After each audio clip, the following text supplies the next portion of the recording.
يسعد اوقاتكم اصدقائي، كيفكم؟ ان شاء الله تكونوا بخير. بعتذر عن الصوت اللي طالعه فيه، بس انا تعبانه ومقربه. بس رغم هيك وانا طلعت بهذا الفيديو وان صوتي كان كثير تعبان، لهيك انا اليوم جبت لكم وصفه كثير طيبه، معجنات طريه وبوصفه لذيذه كثير كثير. وهلا بدي منكم تمشوا معي بخطوات مثل ما انا عم بمشي، وان شاء الله حتطلع مثل ما بعملها بالضبط. يلا نبدا. هلا هون معي فنجان حليب بس يكون فاتر، ومعي معلقتين خميرة، ومعلقة سكر،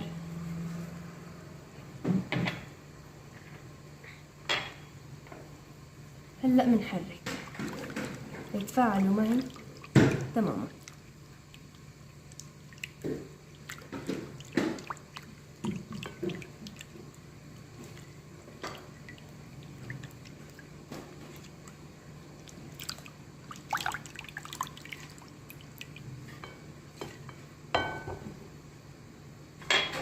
هلا بنضيف لهم نص معلقة ملح، منحرك.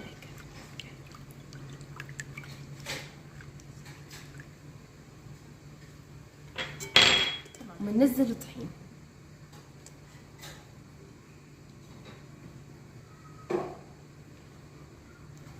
طبعا لازم ننخل الطحين قبل ما نحط المواد، طبعا لانه الطحين احيانا بيطالع لنا ذرات سوداء، هي كلها بتنزع العجينه.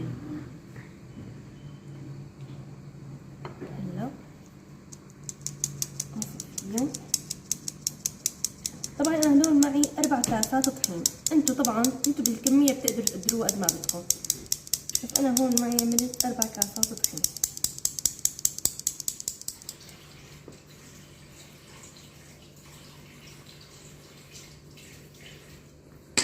هلا استنى نضيف كل الكميه.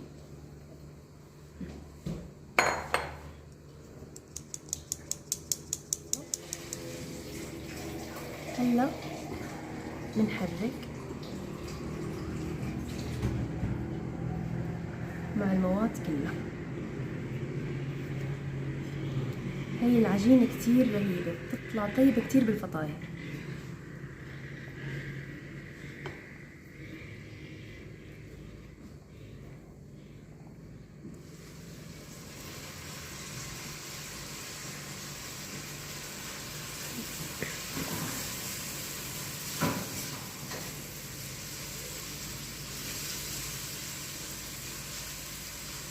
طبعا بدي منكم ما تنسوا الاشتراك بالقناة، يعني تتفاعلوا معنا، خلي قناتنا تكبر ان شاء الله، لاني عندي محتوى كتير حلو بالطبخ لحد ما ان شاء الله. هيك يعني لايك، تعليق حلو منكم، بتمنى انكم تدعموني. هلا بنحرك تماما.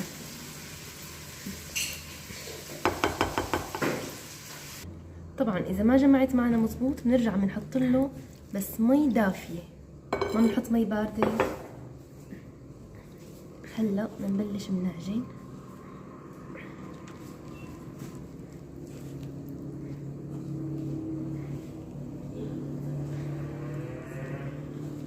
طبعا بدنا نعجن كتير منيح لحتى تتشكل معنا العجينه،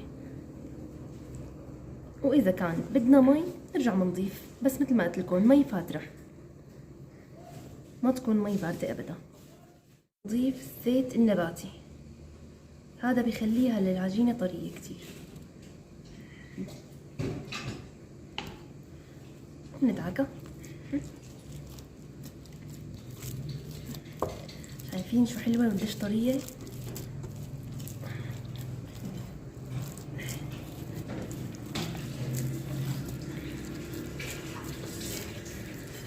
اتبعوا معي هي الخطوات ان شاء الله حتحصلوا على نفس النتيجة. شايفين ما احلاها شو قديش طرية ظريفة. هلا بدنا نسكرها ونخليها تخمر لمدة 40 دقيقة.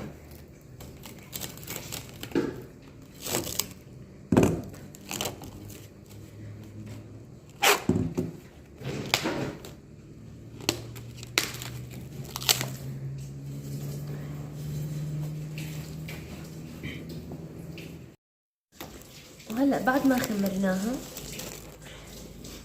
هلا بننزلها هيك.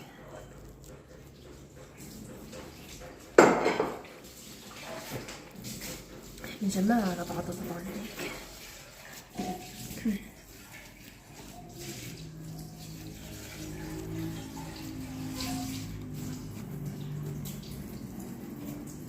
هاي في ما احلاها، شوفوا طراوتها. تمام، هلا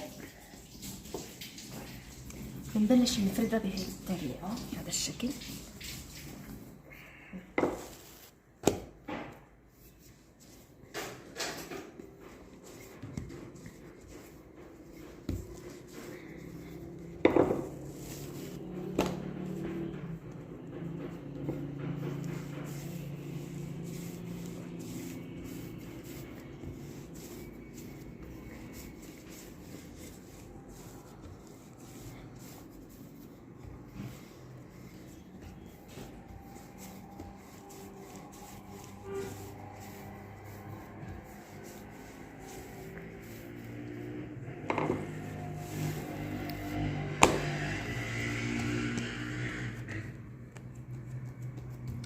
هلا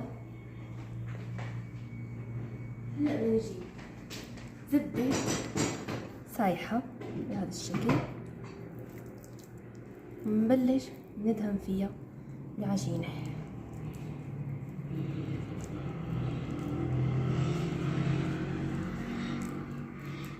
الزبدة بتعطيني نكهة كتير طيبة وطراوة للعجينة.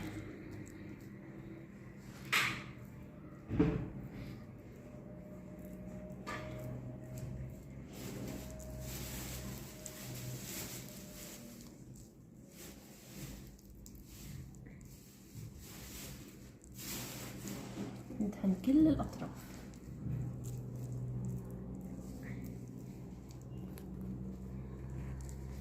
تمام، بعد ما خلصنا دهن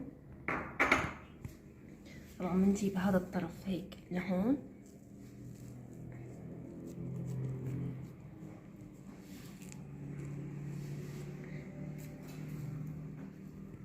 نرجع بنجيب هذا الطرف كمان لهون وبنسكرها بهي الطريقة.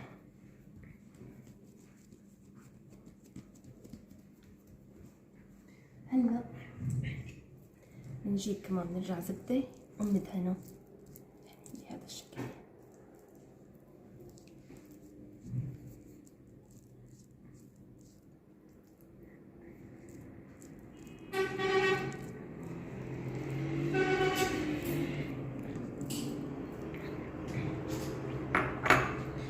وهلا بنلفها بهذا الشكل كمان.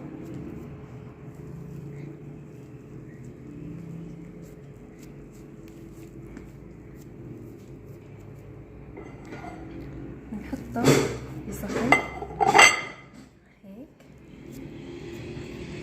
بنرجع كمان بنغلفها.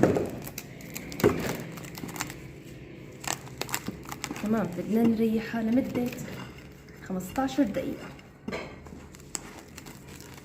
كل ما بنريحها العجينة أكثر كل ما بتعطينا نتائج رائعة.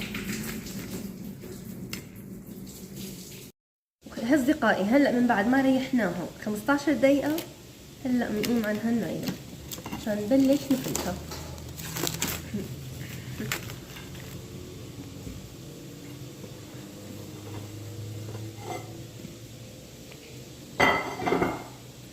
هلا بنبلش نفردها.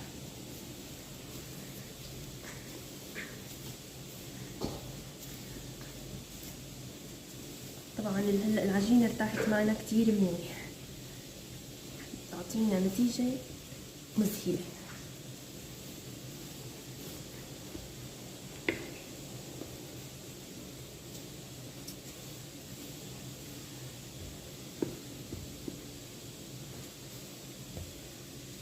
لكن أصدقائي تمشي معكم العجينة شلون ما بدكم ولا بتضايق، حتى ماكم مضطرين تحطوا لها طحين يعني.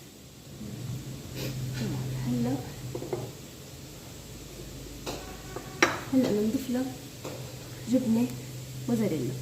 طبعا فيكم تضيفوا الجبنة اللي بدكم اياها، اي نوع جبنة ممكن بيصير فيها. جبنة موزاريلا، جبنة حلوم، أشقوان، أي نوع جبنة تمشي معكم، تطلع كتير طيبة بقلبها.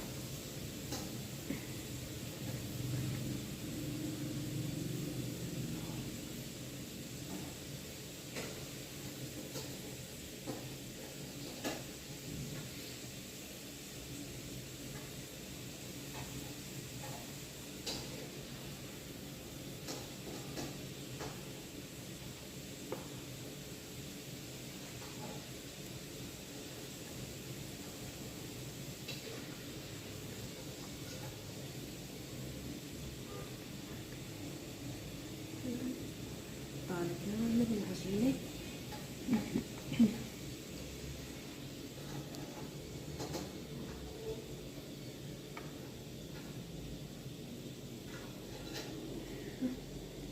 هاي حطينا الجبنة كلها.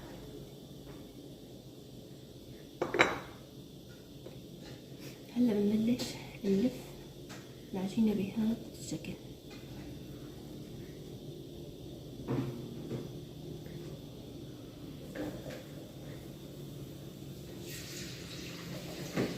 عمر واحد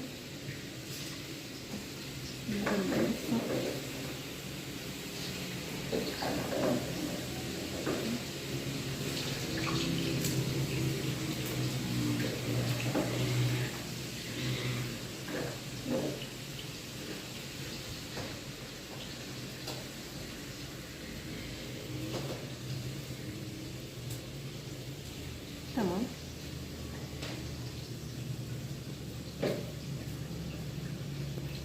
هلا في شي باقي عنا بنعمله هيك بنقطعه، وكمان بناخد طرف مشكل بنقطعه، بنجيبها معنا لهون وبنسكرها من تحت.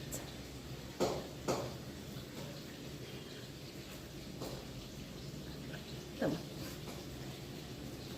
هلا أصدقائي بنعمل 3 أصابع بهذا الشكل وبنقطع عشان نحصل على نفس نجي نعمل هيك بنرجع نقطع.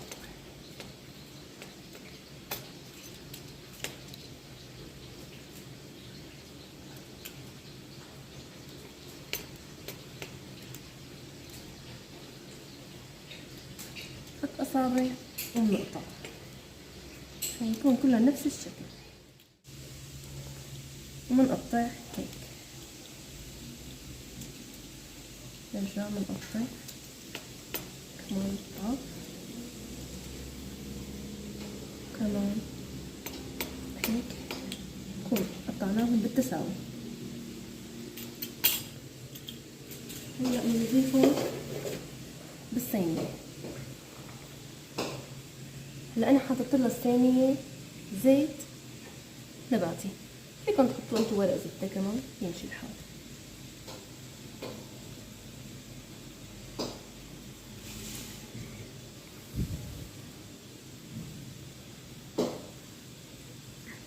نضيف لطع هيك.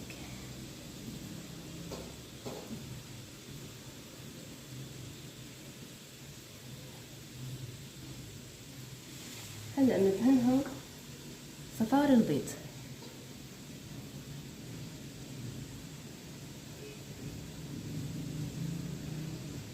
عشان يعطيني لون ذهبي.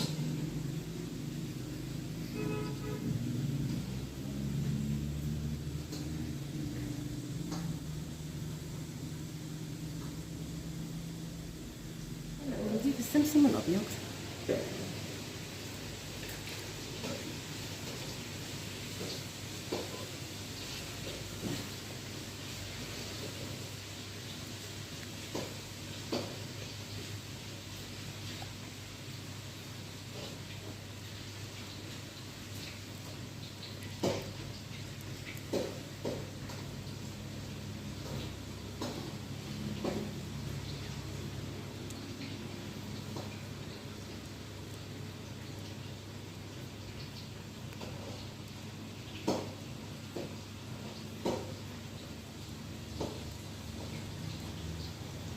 أصدقائي بندخلها على فرن حامي على حرارة 170 درجة لمدة 30 دقيقة.